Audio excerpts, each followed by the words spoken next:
ছেলে হওয়া এত সহজ না, অনেক কিছু ঘুরে আমাদের মাথায়।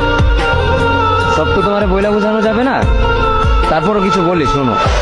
আমরা ছেলেরা বউর সামনে মার সাথে ভালো করে কথা বললে মার আঁচলে থাকা সন্তান, আবার মার সামনে বউর সাথে ভালো করে কথা বললে বউর গোলাম।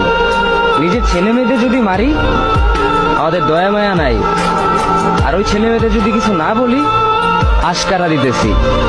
নিজের বউরে দিয়া যদি জব করাই সেই ক্ষেত্রে আমি বউর কামাই খাই, আর যদি বউরে দিয়া জব না করাই আমি সন্দেহ করি। সারাদিন ঘরের বাইরে থাকলে আমরা ভাদাইম্মা, আর যদি ঘরের ভিতরে থাকি তাহলে বেকার, কাজ কাম নাই।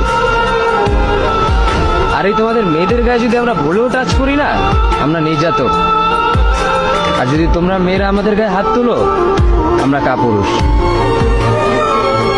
আর একটা ছেলে কি বা করে পুরো লাইফে নিজের জন্য? মার ওষুধের থেকে শুরু করে বউ বাচ্চার প্রত্যেকটা সব পালন করার দায়িত্ব একটা পুরুষের। কিন্তু কি লাভ এত কিছু কইরা? দিন শেষে একটা ভুল করলেই সবাই ভুলা যায় যে কে কি করছে তার জন্য।